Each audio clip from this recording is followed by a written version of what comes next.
Hey guys, and welcome back to my channel, Gabbyology.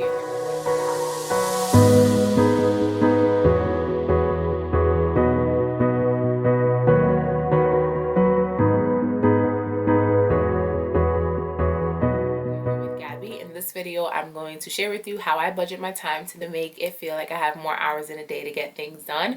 I kind of touched on a little bit of this on my how to get organized video, but this is going to delve a little bit deeper into time management. So if you're interested, please continue watching. And if you're new to my channel, please hit the subscribe button below.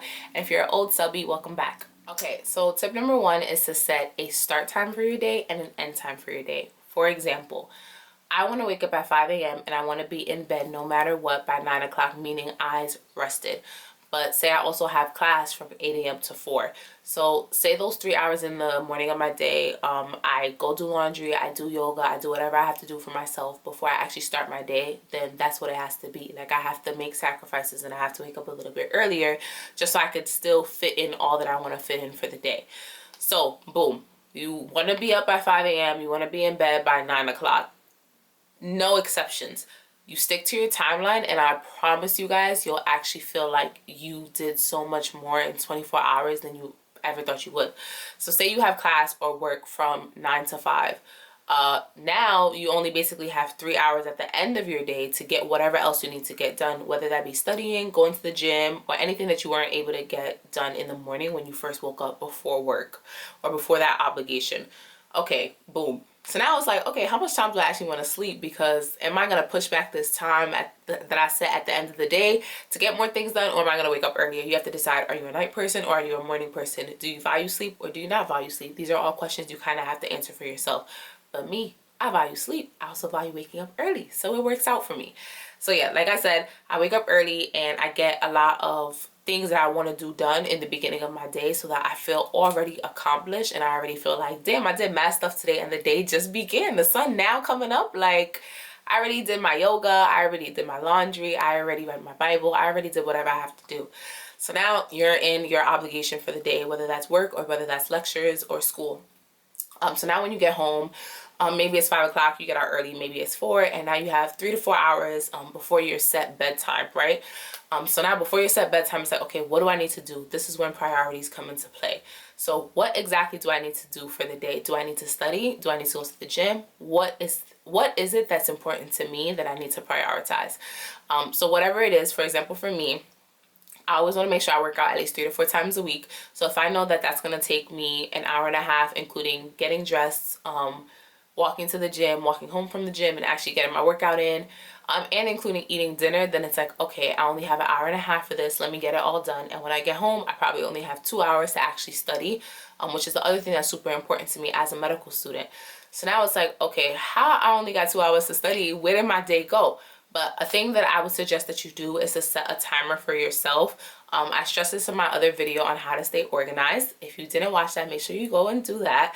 But I set a timer for myself, and once the timer is up, it's up. So I like to break up my study schedule into 30-minute intervals, perhaps, where I'm doing like 10 questions at a time, because I know that that is it for my time limit, for my attention span, and I need a break after that, maybe like 5 minutes, 2 minutes for myself. And yeah, then I can get back into it and then set another 30-minute timer and keep going until my total 2 or 3 hours is up for the day or for the night, so that I can actually feel like, okay, I still got things done. Even though I didn't get everything that I wanted to done, it still holds you more accountable and it forces you to get things done, because once that timer rings, it's like, it's done. Come on, sis, you got to move on. You got to go quicker. And if you feel like you need more time, you can adjust it accordingly. But I really feel like putting a timer on is really going to help you feel like you're getting more done in your day for the time that you do have for yourself.